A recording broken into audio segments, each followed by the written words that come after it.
all day for this moment. Yeah, like sweating. I put extra deodorant on and everything. All right. I'm ready for this. Let me find your bio, since I can't do it from memory. You don't have it in front of you, ready to It's go? right here. Queued up. Welcome to our final class for today. Come back tomorrow, there's more. And I am so thrilled to introduce you to Hannah Conway. Hannah is a military wife, mother of two. She used to be a middle school teacher. Her bio is a little out of date. And speaker and author with Olivia Kimball Press. Woohoo! Her novels are a deployment experience of their own, threaded with faith and filled with twists, sure to thrill turns and encouragement. Hannah is agented by Jesse Kirkland, and she's a member of both ACFW and My Book Therapy. Though Hannah is native to Elizabethtown, Kentucky, she and her family now reside in Tennessee outside of Fort Campbell. And so I am thrilled to introduce you to Hannah because Hannah is a very dear friend, and I am very proud of her and all of the things that she has done with her writing career. And I am handing you over to a master at what she's about to talk to you about. So hit it, Hannah. Oh, wait, I need to mute everybody. Don't start talking yet. Okay. All right, unmute yourself because you're not on my list right now. All right, I am unmuted, and first of all, I just wanted to kind of comment on some of the comments here. Somebody, let's see, Regina, you got 2 little rescue kittens. Oh, precious. We have a rescue dog. Oh my goodness. And yes, so moving on, animals get me every time, guys. Hallie, thank you. That was an amazing introduction. You know how I feel about you and Greg. I love you all dearly. I've been all emotional all weekend, so just excuse me if I'm, sweating from my eyes a little bit. Thank you so much for being here with me today. I'm going to attempt to share my screen in just a moment, but you are here to talk about Facebook and Instagram algorithms and fighting them because it's definitely a combat situation right now in the world of marketing, and so we're gonna talk about that. And let's pray this work. I have practiced sharing my screen all day, y'all. So let's just pray that it's going to work. So far, so good.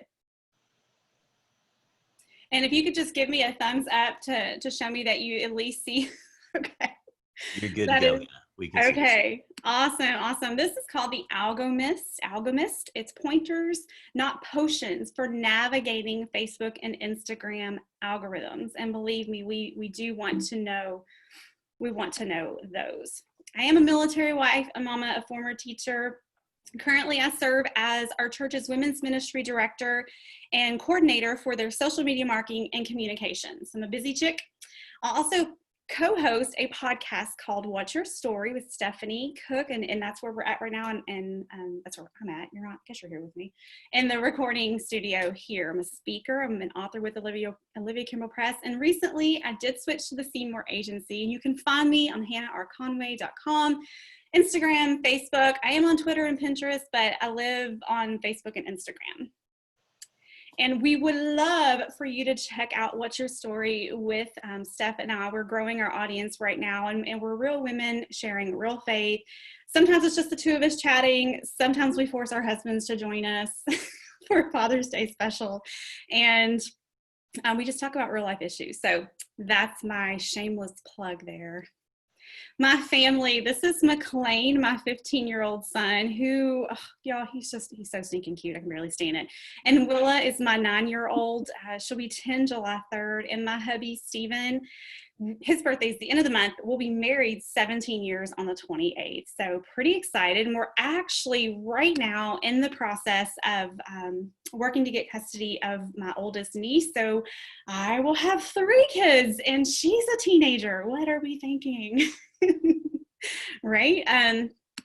See, moving on here. So if you don't know me, I just want to forewarn you, I have a deep love for Harry Potter.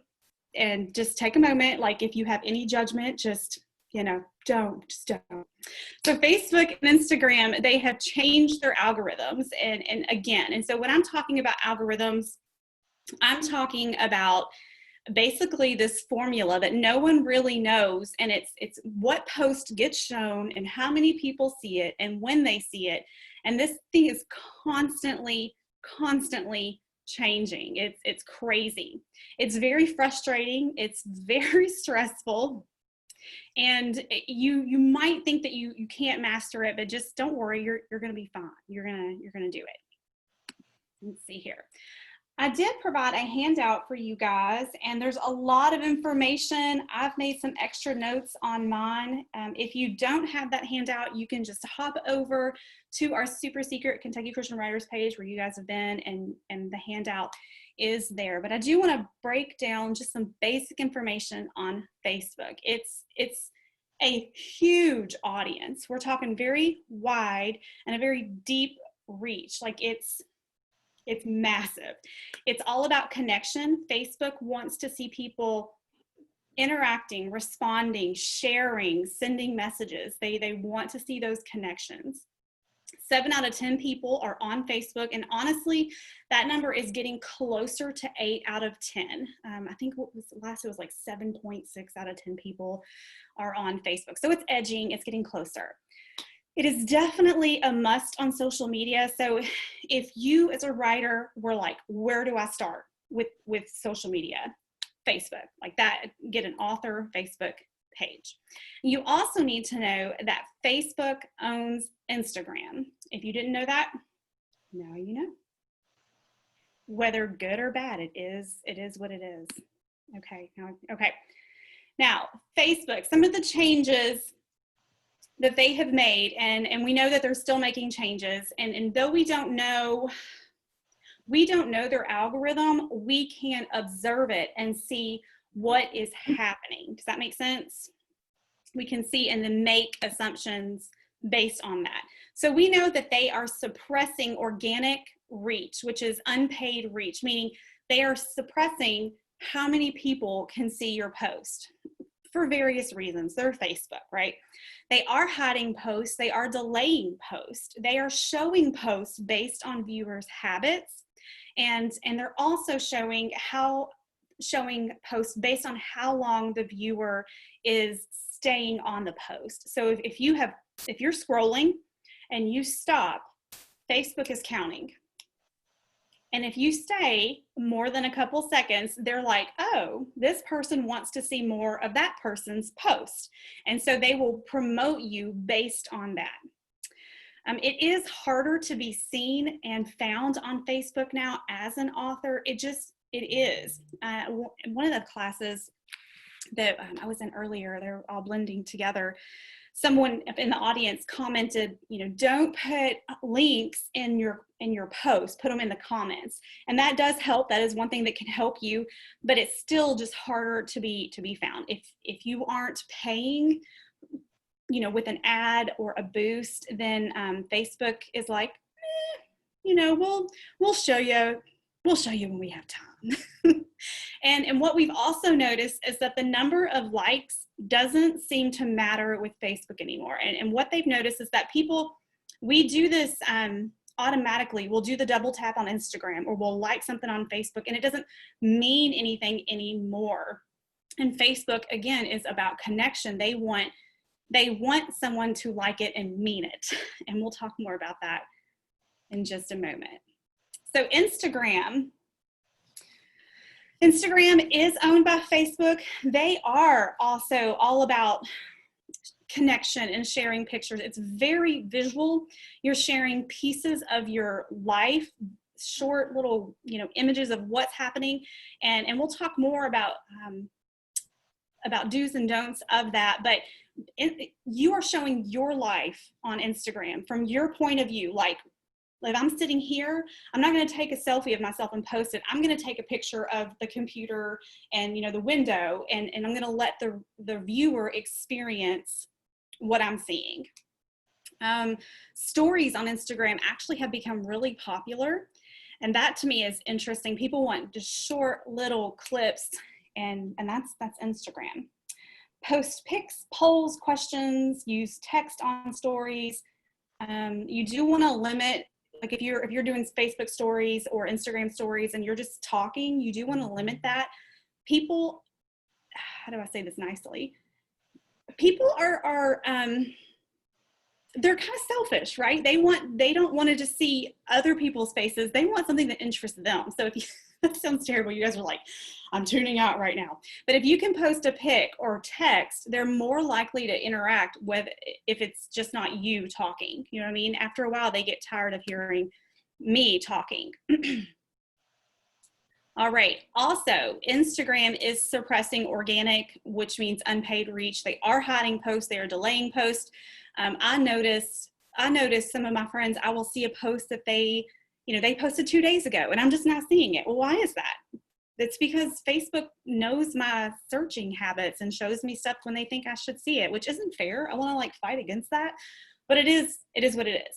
They're also showing based on viewers' habits, how long they stay on one particular post. It is harder to be seen and found on Insta, and the number of likes doesn't matter anymore. In fact, it wasn't too long ago, and I don't even know the outcome of the study yet. I'll have to investigate that. Instagram decided that they were going to just hide the likes, because they had this theory that people are just liking stuff because other people liked it. And they're like, that's not real, authentic connecting. You're just liking something because someone else did.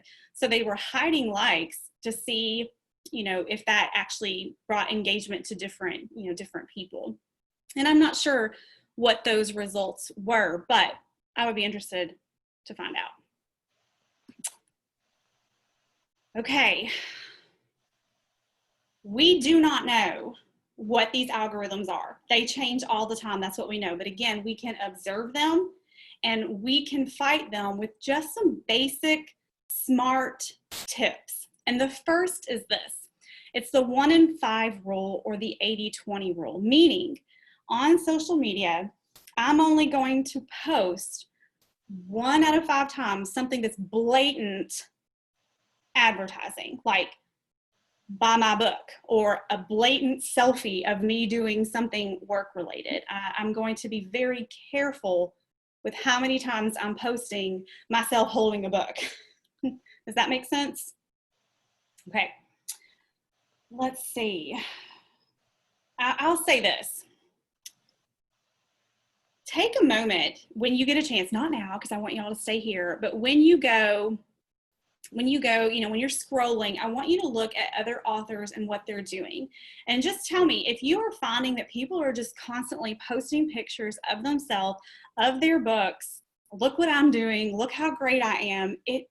It's just very off-putting. So constant self-advertisement, it doesn't show the viewer or your reader that you care about them. Okay, it just is you're just trying to make a sell. And in fact, algorithms are against blatant advertisements. They hide them more than they will a post that isn't an advertisement, and for good reason. Our job as authors, as writers, is to build a relationship with our readers, with our members, with our viewers, and it matters what we post. When it is time to be a bit more blatant, if you have a book coming out, or you have a promotion coming up, you can say with confidence, hey, I have a book, because you've spent the time building relationships with your posts, and your audience is going to be more likely to respond to you. All right, I do want to press pause here because I know that there's a lot of questions that I get from other writers when I say this. So what should I post? What should I post? Ask your readers questions. So believe it or not, people love to talk about themselves, legitimately. Ask a question. It could be anything, like, what's for dinner tonight? Hallie does that a lot, and I'm always drooling over what, she posts, and it's amazing. If I don't respond, I'm stopping to look at it, and that's good for Hallie, right? Those get some serious traffic. She has to take the pictures really fast because otherwise I eat it. What? So she has to snap that picture as quickly as possible. Oh. But our 23-year-old daughter, a college senior, said that she has friends that will search for what's on your plate so that they can see what my menu has been that week and get inspiration to cook. And I'm like, then everything I've done has been worth it. It's right. People love to talk about themselves, ask questions. In fact, I am not even lying to you. Honest truth. Working with our church's social media, I Google questions to ask people online. And I have a spreadsheet of questions, and I will just typically once or twice a week, I'll throw a question out there. Like I think today on our social media post, it's about corn on the cob. Like, which way do you eat corn on the cob? Like, let us know. And people respond. So ask your readers questions, take a poll. One that's been really popular for me, I'll say, which do you like, summer or fall? Beach or the mountains? But seriously, you can Google polls and questions to ask and just create like a little schedule. Show off your pets. I adore pets. Statistically, posts with pets in them do really well. In fact, our podcast, we're just now growing. We're just now growing an online presence, and we were like, we have to have a dog. Like, we have to have an animal. It does well. And so Stephanie, my co-host, has the cutest dog ever. And so he's making little debuts on our social media. Share what other writers are doing. One of the best ways that you can grow your own presence is to share others, build others up, and in return, they build you up. Okay, something else that will help you if you're still like, I don't know what to post. You can Google this. I'm going to give you some little insight here. It's a little strange and creepy that Facebook does this, but it's amazing. It's very helpful. Facebook analytics and audience insights will help you. So you can literally go to your Facebook search. You need to type in analytics or audience insights, and it will tell you, choose your audience. So I chose people that are connected to my page. I want to know about them. And so I learned about them. I know that my biggest chunk of my audience, like 84% of them are women, and 25% of that woman group, that female group, are ages 25 to 38, I believe that's what it was. So I'm kind of like right there with them. And this is funny. In the page likes, it'll show what most of my people like. And it's changed. I'll tell you that in a moment. It's changed. Oreo has stayed the top. Like, my fans like Oreos. And so I will occasionally post about Oreos. Like, hey, would you guys try cinnamon Oreos? And they respond. They like Dunkin' Donuts, Groupon, Coca-Cola, Gerber, Samsung, Pizza Hut. These are my people, right? So this is going to help me post, know what they like. I could even do a fun question. I could say Dunkin' Donuts or Krispy Kreme. And I know that my people are going to respond to that. Or, hey, if you guys use Groupon, what's the best find you found? See how I'm playing with that? Okay. Pressing pause continued. So how often should I post? That is a question that I get all of the time. And do I need to post at the same time? They kind of go hand in hand when writers are talking with me. And I've got to tell you guys, when I first started this industry, I started writing and like hardcore in 2010 and got picked up in 2014. So what is that? Like 10, oh my gosh, 10 years. It's crazy. It was like, you need to post every day at the same time and certain times for this social media. And it's not like that anymore. It really does change. So you decide that. Do you want to post daily? Sure. 3 to 5 times a week? Get it, girl or guy. Same time? Okay. Different time? All right. The thing is, don't stress over this. Social is fun. It's meant to be fun. You're there engaging with your friends. That's what it is. But if you need some guidelines to help you get started, I would recommend maybe 10 to 15 minutes a day or 3 to 5 days a week. Just decide, when are you going to post? It can be random. Sometimes I post at 6 a.m. Sometimes it's at 9 p.m. Sometimes it's on my coffee break at 2 p.m., at work. Like, it really just depends. Don't stress over it. Have fun. Your audience, they're your friends. They're not just readers. Okay, how am I doing on time? I feel like I could talk about this stuff forever, never. The second way we're going to fight against these crazy algorithms is using hashtags. Now, hashtag opinions change, they come and go, but I'm going to give you some kind of consistent ones. consistent things here to talk about. I'm going to press pause and 3 little things to think about. And on your little handout, I've got some more thoughts, but I added these last minute because they're helpful to me in my field of line of work, and I know they'll be helpful to you. So I use 3 kinds of hashtags, and typically I use them in a particular order. Not that it matters, it's just because my brain likes to do it that way. I will use location hashtags like hashtag Fort Campbell, Kentucky, hashtag Clarksville, Tennessee. That's my location, or hashtag Nashville area. And then I'll do hashtags specific to my post. So if I'm posting about, I don't know, women's rights, okay, which I may not post unless it's like Women's Rights Day or something. Like, anyway, it could be like hashtag women's rights or hashtag woman power, or girl power. So that's specific to my post. And then I'm going to hashtag according to the community that I belong to. Now, my community, for example, my community would be women's ministry. It would be writers, and it would be readers. So I kind of have like 3 little communities that I'm in. So I'm going to use hashtag am reading, because I'm hitting my readers, or hashtag women's ministry, or hashtag writing community. And I get questions a lot like, where do you get these hashtags? Google. You can literally Google best hashtags for women's ministry, best hashtags for Christian fiction, and compile a list. Something else that I'll tell you that you're going to hear different opinions on this, and I'm just going to give you mine, and y'all, it's okay. It's all good. Hashtag uses. Now, when you are on Instagram specifically, Facebook does not do this.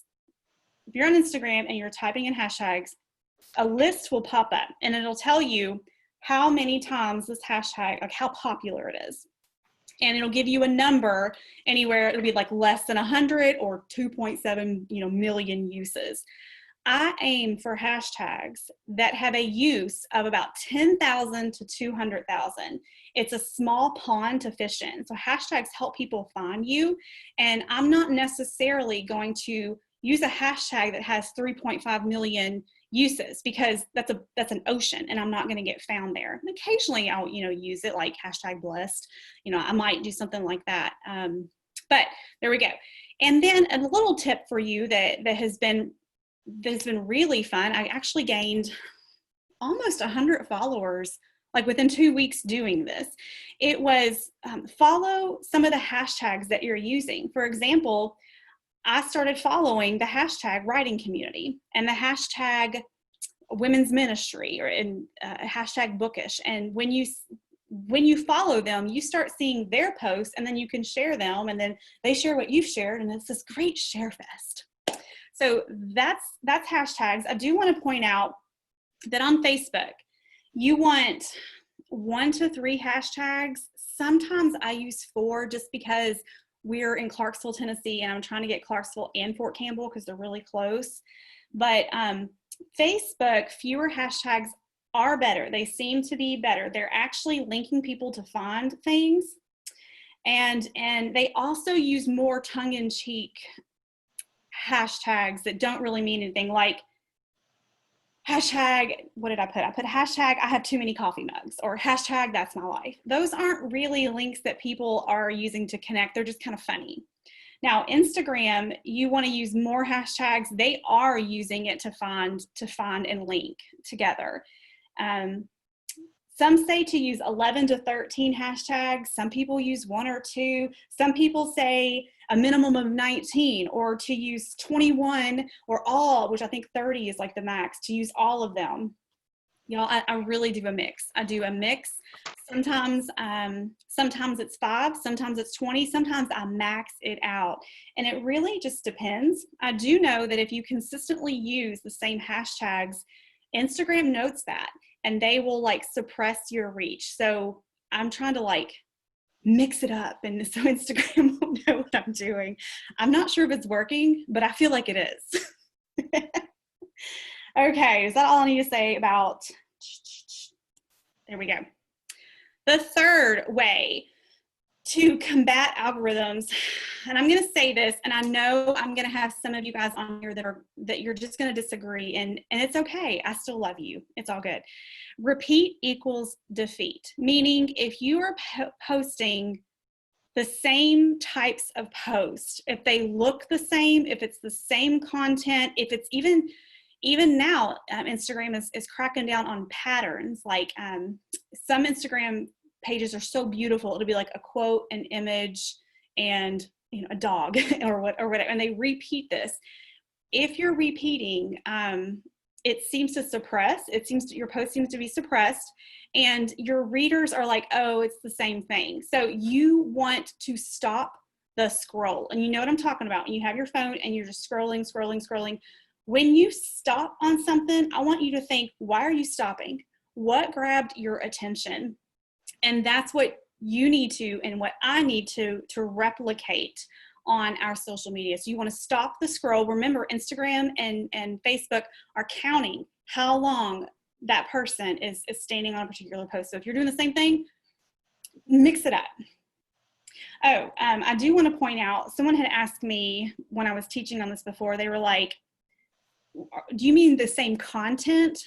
No, like I'm going to post about my faith.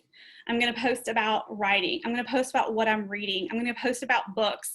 That's kind of this content that I'm posting, but I'm going to change the design. So when I'm talking about repeat equals defeat, I'm talking about the design. Change it up a bit.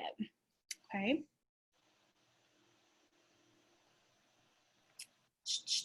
All right. So remember how I said that Facebook and Instagram aren't really counting likes anymore? What they're wanting are responses. And what that means, don't just like something, react to it. And that means you're going to take your time, and instead of hitting the thumbs up, you're going to give it a heart, or on Facebook, a heart or a hug or a tear. You're going to give it a reaction. Okay. And on Instagram, you though you don't have emojis on Instagram, you're gonna double tap to give it a like, or like it, and then you can respond to that person. And Facebook and Instagram notice that, hey, someone's connecting with this particular post. Okay, and I'll say this. I try very hard. I do not do it 100% all the way. Some days are better than others. If someone takes the time to comment, I at least work very hard to hover over that little like area and give it a heart or a hug. And I can respond with an emoji. On our church social media platform, I often just respond with emojis. And on my author platform, I really work hard to either reply, with a comment or with one of those fun little GIFs. Those are so much fun. And Facebook notices that. They see the interaction, the connection, and they will help more people see your post. And they'll give it they will extend your organic reach, if that makes sense. Let's see if I missed anything else. Okay, the fifth way to combat is to use their mediums. And what do I mean by that? Facebook and Instagram have things they want you to use. They want you to use their cute little backgrounds. They want you to use their polls, their quizzes.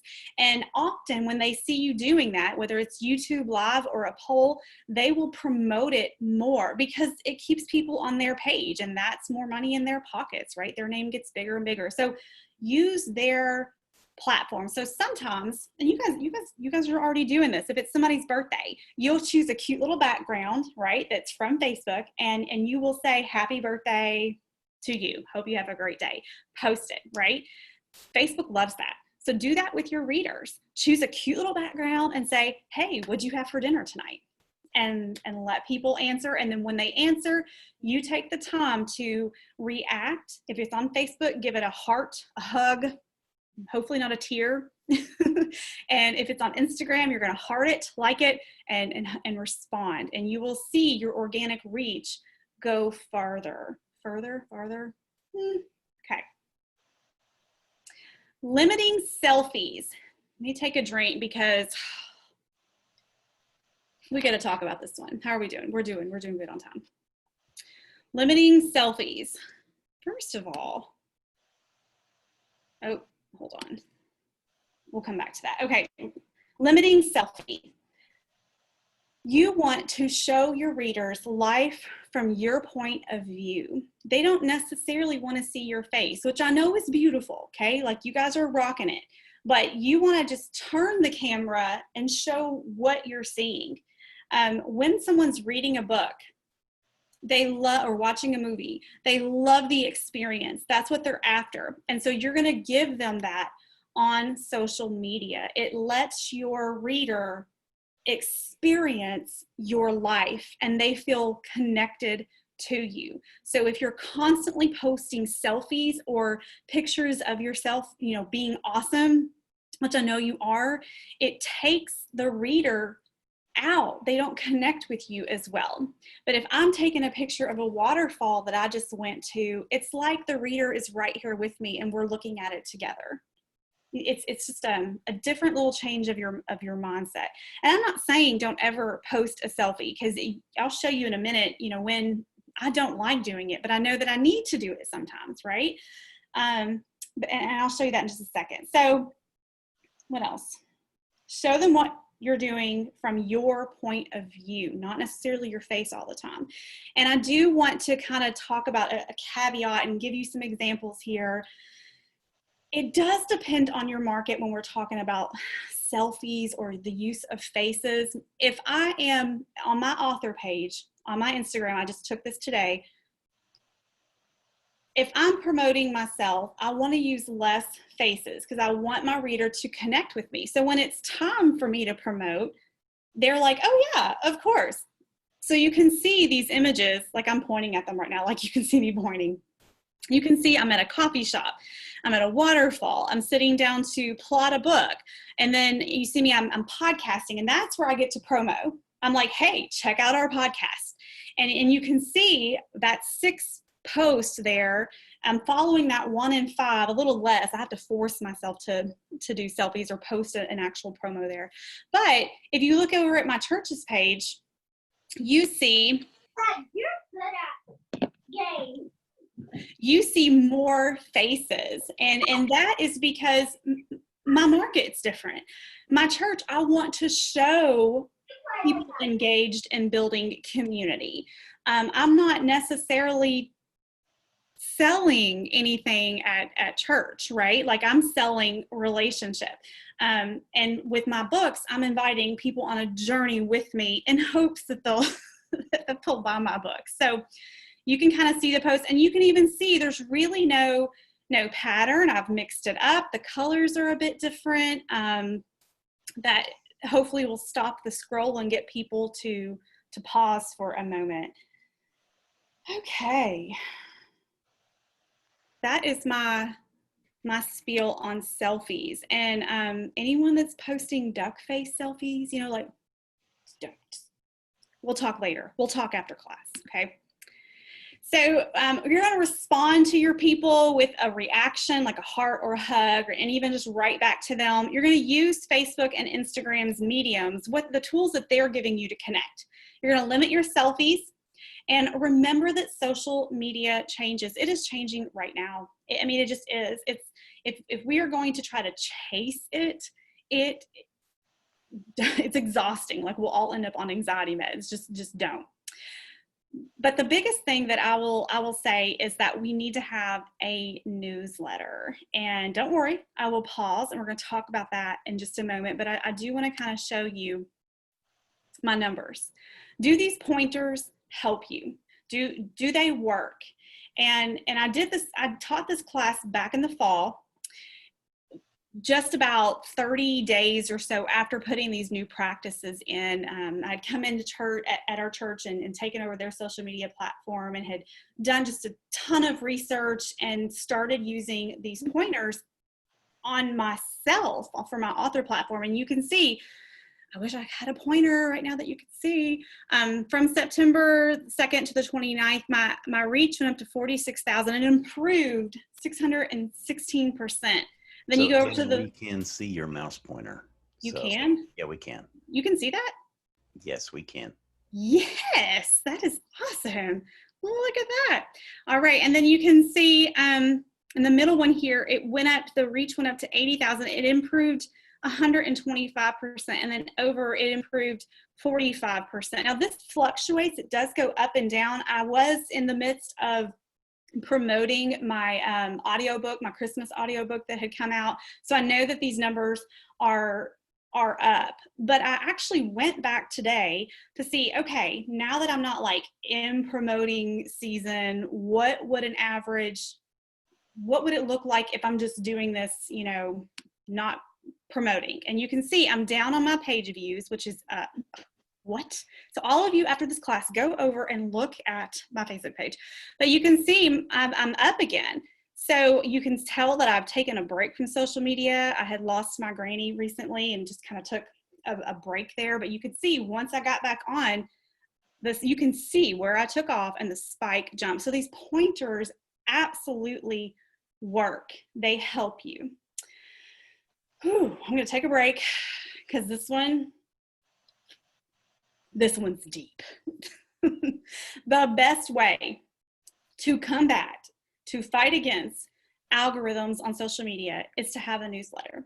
We don't own Facebook. We don't own Instagram. We don't own Twitter. We don't own Pinterest. Whatever you're on, it could just stop and go away. But what you do own is your newsletter, your mailing list. And if you are new to this world, start it.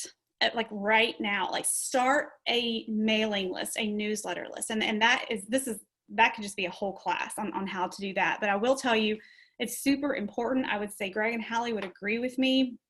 That is one of the first things that my agent asked me was, how many people do you have on your newsletter list? And it's what I've been focused on growing this year. It's been one of my sole focuses. All right. Now, what I'm going to tell you is controversial. But let me say this. Let me say this before I begin. It's based on studies. It may not work for everyone, but it works for me. And I'm going to tell you, putting these tips into practice has been very liberating for me. And we'll do that. I will tell you that it may not work for historical fiction.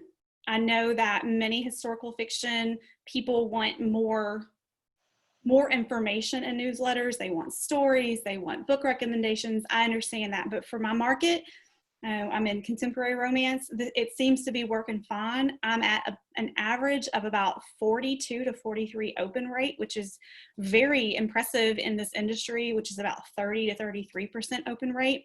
The church that I work at, I help monitor and send out their communications. We are at almost a 50% open rate with these tips. And so I'm sticking with it. I'm sticking with it. So here are my newsletter tips. Make it shorter. Make it conversational, like you're talking to a friend. I try to keep it at 3 paragraphs that are really honestly broken up, small. It helps the reader's eyes if they see big chunks of information. And be honest, if you open up an email and it's like this big, like you're like, whoa, okay? So you want to use even one-word sentences. And actually that's part of good ad copy. It keeps your reader reading. You're pulling their eyes down and forcing them to read on. So for example, I might start out with something like, wow, can you believe it? I've just asked a question. It's a really short sentence and my reader's going down to the next line. Does that make sense? I might be like incredible or, oh my gosh, it's something that's quick. It's going to grab them. And I've provided some examples on the handout there. I'm also going to use one call to action. And this one I struggled with because as a writer, I wanted to offer giveaways. I wanted to offer book recommendations. I wanted to offer, specials that were going on. And what statistics show is that too many choices aren't always a good thing. And so when I'm emailing, I have one call to action. What is it that I want my reader to do? Is it to listen to our latest podcast? Then I'm gonna work that in there and direct them to the podcast. Is I don't know, is Hallie having a giveaway? Then that's going to be the point of my email, and I'm going to direct them to her giveaway. So it's worked for me. I keep it very plain. I might add an image or two or a gift because those are so much fun, but I keep it as plain as possible because you're writing to a friend. And if I'm writing to one of my sweet friends, I'm not going to make it too frilly. I want to be very down to earth with my readers, as transparent and as real as possible. Have a PS. The PS is statistically the most read part of an email. And so essentially that's what your newsletter is. It's coming in as an email format. And so your readers may scan, but they're going to scan to the bottom and they're going to see PS. And that's where you're going to put your call to action. Was it a book that you're selling? Was it a giveaway you were promoting? What was that one thing that you were going to do? And you're going to reiterate that in your PS. I typically will include 1 to 2 hyperlinks directing people to that, one call of action. So for example, like the women's ministry, we have an event coming up in August. So within the body of the email, I'm like, it's almost time. You can save your seat now for Embrace, and I'll hyperlink it. And then, I'll go down to my email, and then it's PS. By the way, just in case you missed it, here's where you can go ahead and grab your seat. And so you will see it 2 different ways in the body of the email. All right, one question that I had not too long ago was about blogging, and someone asked me, can I use my blog like my newsletter? And I thought about it, and I thought, well, why not? I mean, you're updating people. So if you have a blog, you can do this. You can just update your readers with what you're doing, use this information. If you want an example of what this newsletter looks like, you can totally subscribe to mine. You can go to hannahconway.com, subscribe to my mailing list. But I would also highly recommend Susan May Warren's. She does this format, although I'll say hers is a little bit longer than mine, but I'm going to tell you what, I read them. It's kind of embarrassing to admit this. Hallie knows how much I love her, but I will save emails from her because I can't wait to sit down when I have time to read them. I feel like I know her. And she's like, who's this stalker chick that thinks she knows me? And I want to be like, it's because of your emails, Susie. So her emails are fantastic, and they always have a 1 call to action, whether it's her planner or a book that's coming out. I don't ever feel like I'm being sold to. So check out Susan May Warren. She's good at it. Let's see. But the best way to combat these algorithms is to have a mailing list. All right, I do want to share with you, doing pretty good on time. Look at that, guys, look at that. I do want to share with you some tools that have been absolutely lifesavers to me, and that is pro church tools. You can find them on podcasts, but I watch them on YouTube, and I know that this says church, but they are all about marketing, communications, and everything that they do. I've been able to apply it quite successfully, not only as an author, but for our church as well. I love Canva. It's my heart language. That's great for social media to create graphics and stuff. There's also 2 books that I would recommend that even though you're like, what? It has everything to do with what we're talking about. Generational IQ, Christianity Isn't Dying, Millennials Aren't the Problem, and the Future is Bright. It's by Hayden Shaw. And he really does a good job when we're talking about the market. He explains the different generations. And so you're going to be able to know what to post for who, and you're going to know where are they? So we know that our traditionalists and baby boomers, they're on Facebook. Some of them are on Insta. We know that our Gen Xers are on Facebook and Insta. Millennials are on Facebook and Insta, but we know that millennials are liking less filtered images. They don't necessarily want pretty things. They want real, uncut, some of us would say ugly posts. We know that Gen Z, we don't really know how young they are. Some people are arguing they're like 25, 26 and under. We don't know how young they go. I mean, that'll be interesting to see. But we know that some of them are on Insta, but Insta's growing up. And our young folk, they're on Snapchat, they've moved to TikTok, and they really do like the unfiltered, unpolished, real, ugly posts, things that we would be like, that's not pretty. They like it. So it helps us know our market, know the people, and when to post, like where to post, where's our market. Incredible book. Less Chaos, Less Noise by Kim Meyer. It's a book for communications, like for church, but I'm telling you, it helped me organize. It helped me communicate better, to know what is it that I'm trying to say and how to say it effectively. So get it. As an author, I can't explain to you how beneficial this was to me. Facebook page analytics and audience insights. It's psycho creepy how much they can tell you, but super, super beneficial. All right, guys. 7:47. Let me have just a couple more little things here. I am offering a 6-week course, guys. This takes so long. It's so much information, and I'm doing 6 weeks, 2 individual sessions. You can sign up, hannahconway.com/course. We're going over marketing, communication. I'll help you build a communication strategy for your people. We'll talk more in depth about building relationships. We'll even format newsletters, talk about content. We'll even go more in depth on graphics and creating and social media, like, you know, best posts, best practices in that area. And then to help you create your own marketing plan. I polled my readers not long ago, like questions that they might have that they want to talk about. And most of them came back. So a lot of my readers are writers, and they came back with these kinds of questions. So here we go. Here it is. All right. Thank you all so much for being here. It has just been super fun. Thank you. So questions?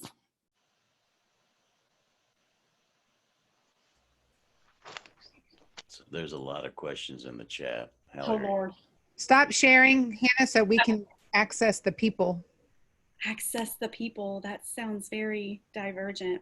Okay, so there's lots of questions in the chat. Someone earlier asked how you got the demographic information on Facebook about the types of food and stuff they liked. So it's so creepy. So if you go to Facebook, up in the little search bar, you can type in page insights or analytics. Sometimes I go to because if I'm doing an ad, if I'm doing a Facebook ad, I want to be very specific in targeting it. And so I will go to my ads and then in the search bar type in page analytics. And so I know what my people like, and so I can target those people, which is also creepy. You can Google that too, but that's how I access it. All right, let's see. I do 5 times better on Facebook than Instagram, though I personally like Instagram better, someone said. Do you recommend an author's page or just a personal page? An author's page. Okay, so I stalk many people.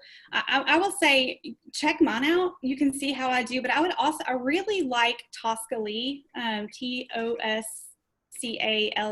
Tosca Lee. She's an introvert, and social has allowed her to be an extrovert, and she does a really good job. Like, she just does a good job of inviting you into her life. And so I love her post. I try to, if she posts something, I'm like, oh, she just posted a picture, of the bacon that she cooked or whatever, or she posted a picture of her dog running in the field. Like, those are the things that I can do too. I love seeing that. So I would say follow Tosca. You can follow our church's page. You can kind of see what I'm doing there as well.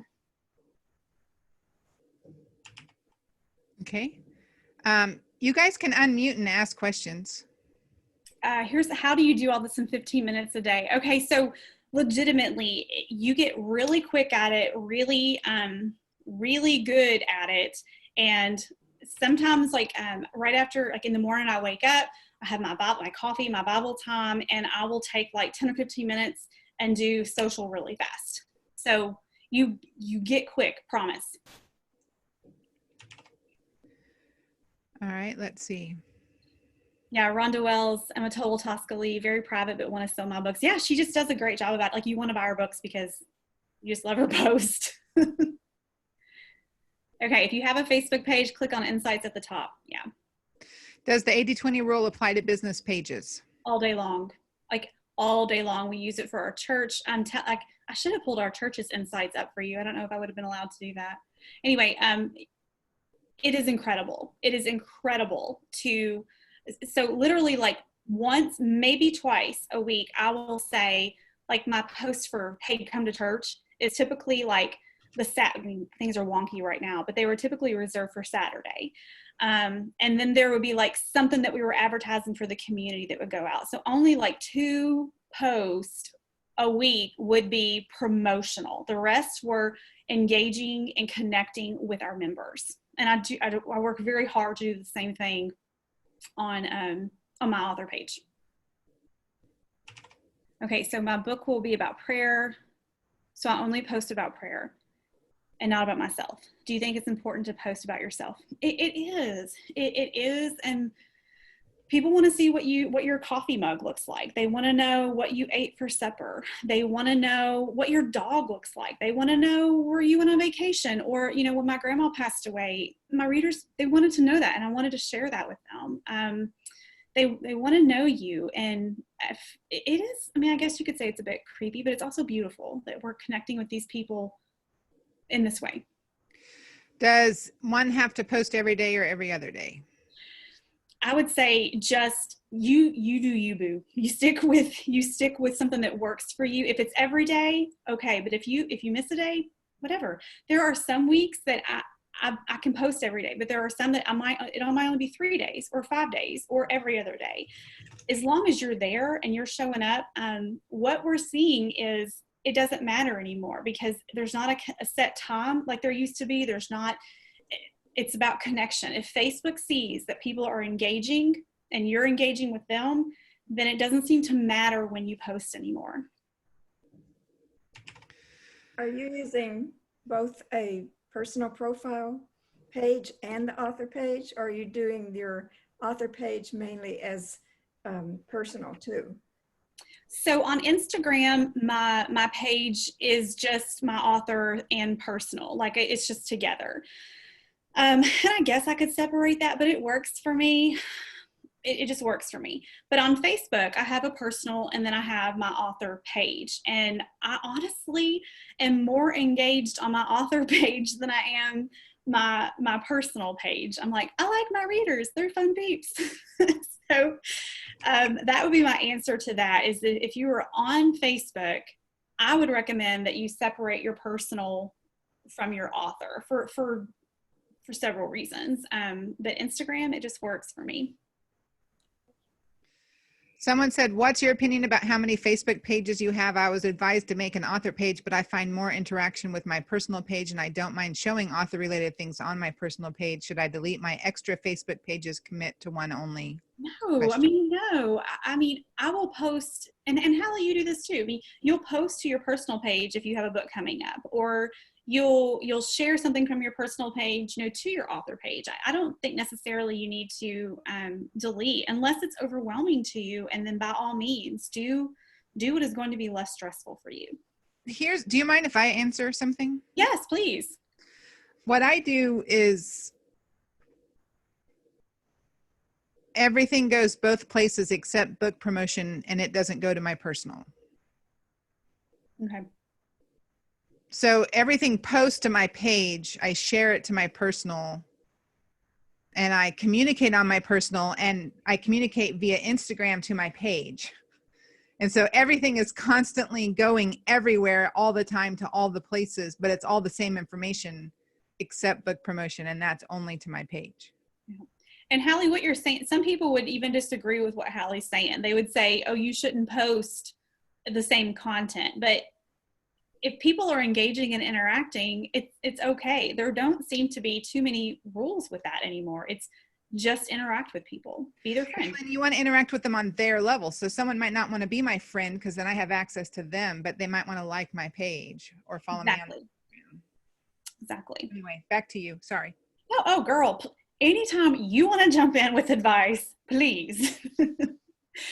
Okay, do you see any more? I see one that says, I don't get much interaction on my author page. I would say start with questions. Like, people love to talk about themselves.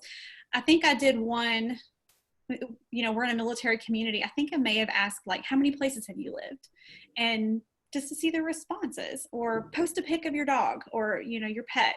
And it's interesting to see what people respond with. So I would say start with questions. Some of the big accounts are posting 5 times a day, it seems. Proverbs 31 Ministries, Women of Prayer. I cannot keep up with them. Right. Okay. So that is something interesting too. And I'm actually surprised that they do that. So one of the things that we have noticed about algorithms is it seems if you post more, they suppress you because it's annoying. Who wants to see 5 posts a day? I ignore stuff like that. So that to me is interesting. Maybe I should call them and be like, hey, so no, once a day is fine. Once every other day. I wouldn't get too crazy posting a lot. You're going to get burnt out and people are probably going to be annoyed. Sorry. Someone talking about Instagram hashtags says, I'm a newbie. Are hashtags used on Facebook and Instagram?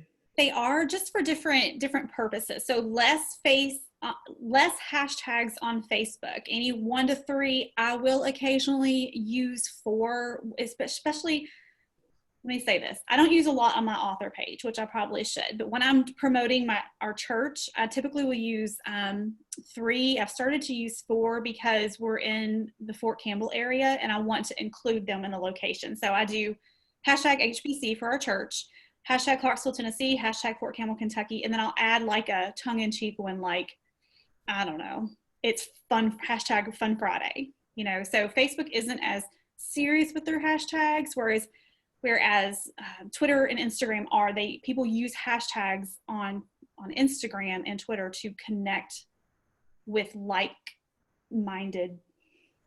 Yeah, because you can follow a hashtag on Instagram. Yes, and Facebook, the hashtags just give you a way to search. Yes. Something. Yeah, but I do silly hashtags on Facebook. Yes, they're hashtag. Someone tell me I'm not the only one whose children do this. Absolutely. And that gets more comments than if I actually said, someone tell me that I'm not the only person whose children do this. That's right. Yeah. So Facebook's more fun with their hashtags. Instagram, it's for connecting and following. Okay. What else we got? I was told I was told you'd want to show your face every 6 or so posts. Not true? ? I mean, you can scroll back through mine and see how many times I use a selfie or with me in the picture. What I would say is follow that 80-20 rule, or that 1 in 5, where it's your face or something blatantly like that you're marketing. So for example, if I'm not going to show my face, but I'm going to show a book and say, hey, the Wounded Warrior's Wife is on sale for 99 cents today.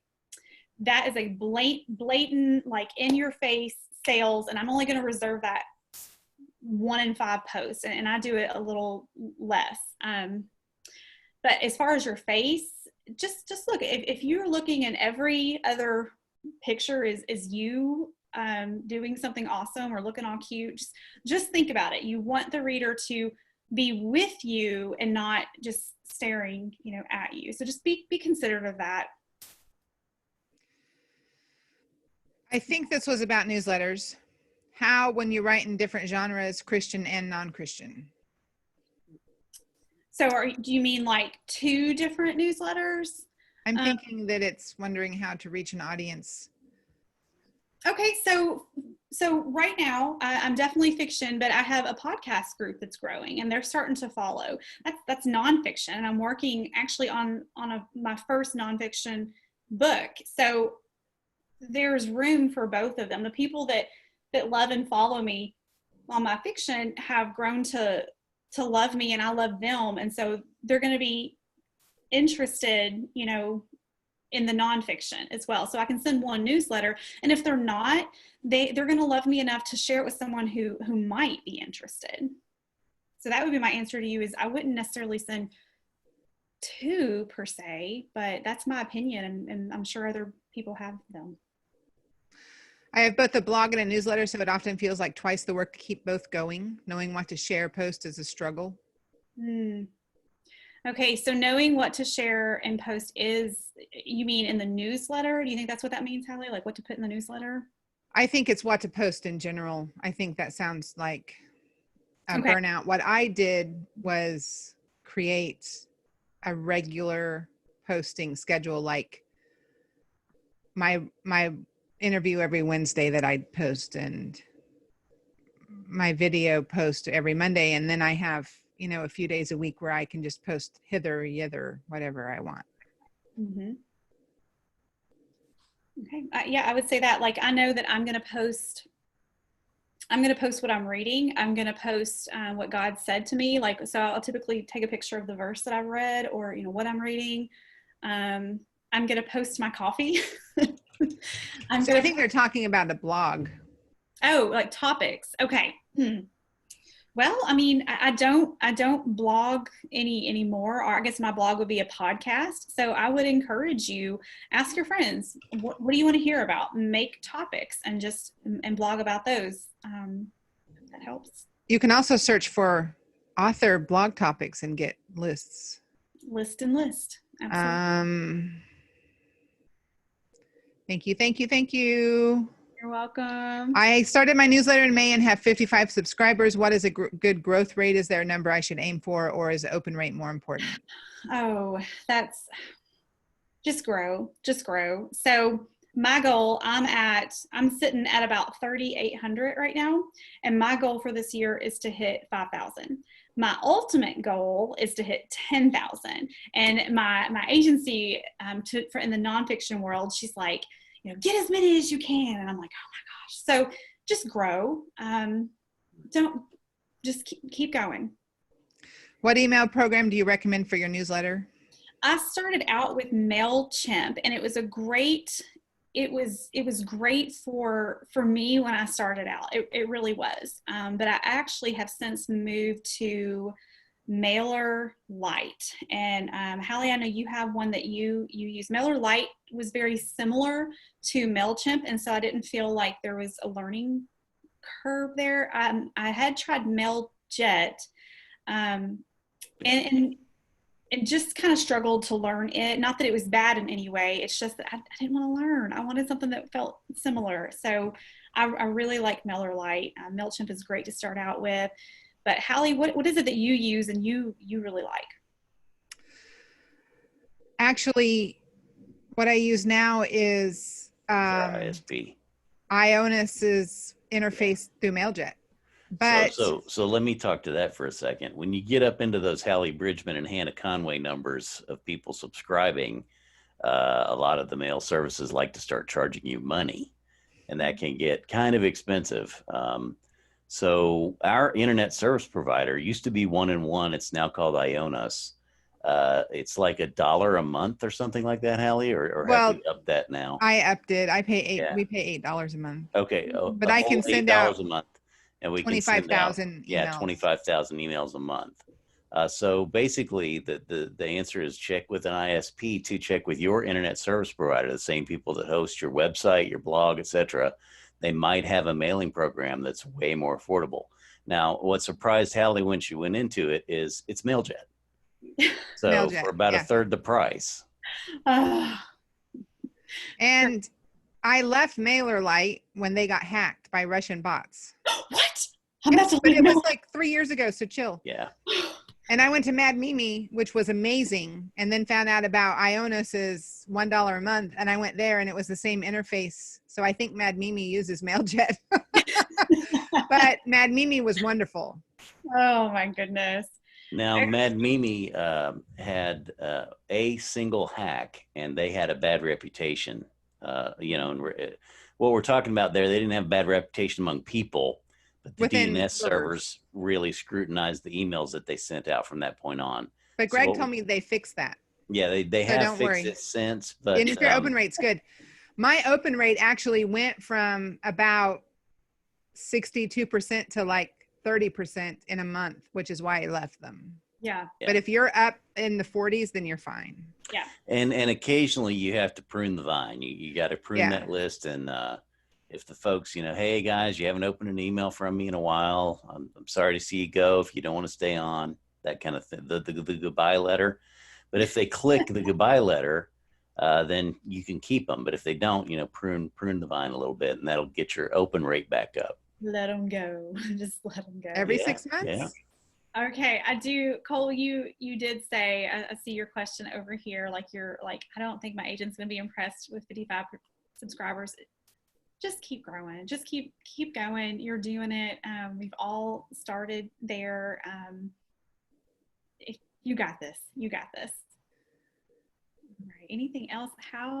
There's so many comments and questions. I have 53 more to scroll through, and I'm at 8:56 p.m. time. Okay.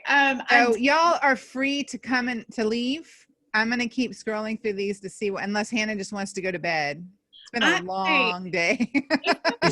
She's not in a real time zone, so she's probably fresh as a daisy. It is only like 8 o'clock Yeah. here. So you're welcome, Cole.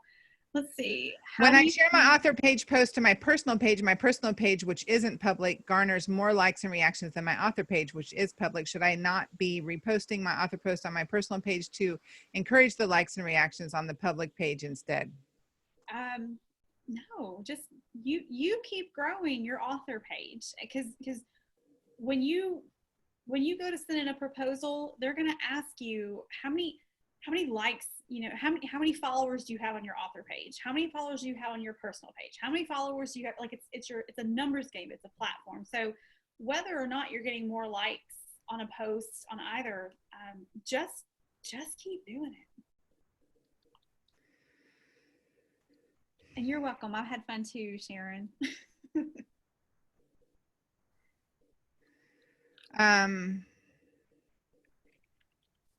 Now people are talking to each other in the chat. We got too wordy. Someone said the comment section on my Instagram page is currently closed. Do you recommend opening comments? And if so, how do you effectively police the comments? Okay.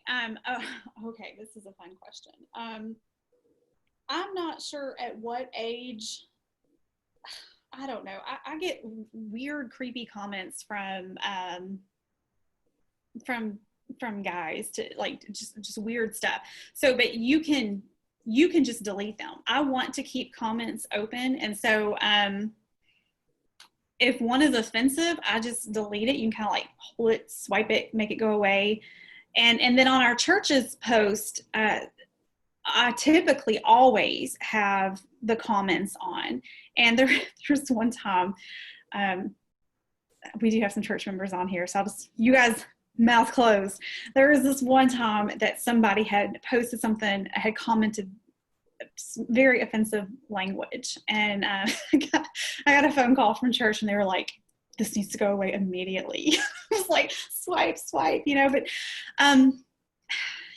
I just wouldn't turn them off. I would delete them. I would even, if they're being, I don't know, maybe if they're being mean, maybe it's a conversation, maybe you can just pray for them. I know like at church, someone will private message, that person if it's something, serious. So on that, if I could add, there's 3 or 4 features there that you can block them. You can block your profile so they can't see it, and you can take them off your follower list, because quite a few of them are just bots and people that have made rogue accounts. I mean, obviously there's still the people that are out there posting on women's accounts, but if there's a military picture and you don't know them, it's a doctor, it's an engineer, they have a child in one photo, they have roses in the next, I would block them. They're gonna attract other people in their accounts. Anyway, that's my 2 cents worth. Yes, that's wonderful. Yes. Thank you very much. Okay. The chat has chilled. So we're going to end this now because our next class is at 7:30 tomorrow morning. Oh, goodness. So I will run that down 7:30 tomorrow morning. If you didn't make the So You're a Newbie class, Carlton Hughes will teach that again at 7:30 tomorrow morning, hopefully to a different crowd. Right against that at 7:30 is the Right Prayer, the WRITE prayer by Sherilyn Bisbano. At 8:30, we have Welcome Introduction Prayer and Announcements. At 9, we have 3 classes. J.P. Robinson is teaching Turn Your Writing into a Business. Gene Rowley is teaching DIY audiobook, and it's kind of worth it to drop in just to hear him talk. Yeah. Or you can and buy Lee- one of my audiobooks and you can hear him talk there. too. Yeah. Yes. Lisa Carter. Yes.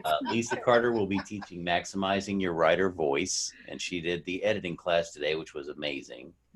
And then at 10:15, we're moving on. Corinthia Phillips is Writers or Warriors. Kinsey Nevins is the Ancient Art of Storytelling. Gene Rally again, Q&A for audiobooks.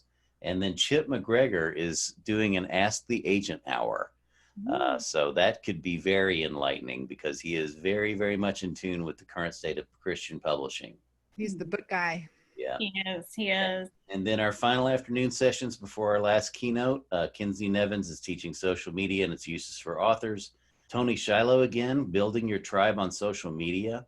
Hallie Bridgman, video marketing for authors, and the publishing contract by Chip McGregor, where he breaks down a publishing contract and what you as an author need to look at. So that could be very important too. All of the classes, we're saving them for 6 months. They'll be available on the website.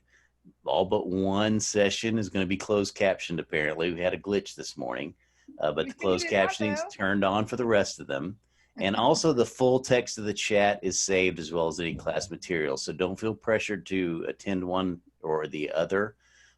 These resources are available to you for 180 days after the conference. It's amazing. Thank you guys so much. This has been a blast. Y'all are fantastic. Thank you. Thank you, Hannah. Thank you. Thank you so much, Hannah. You're welcome. Y'all are awesome. See you in the morning, bright and early. Bye.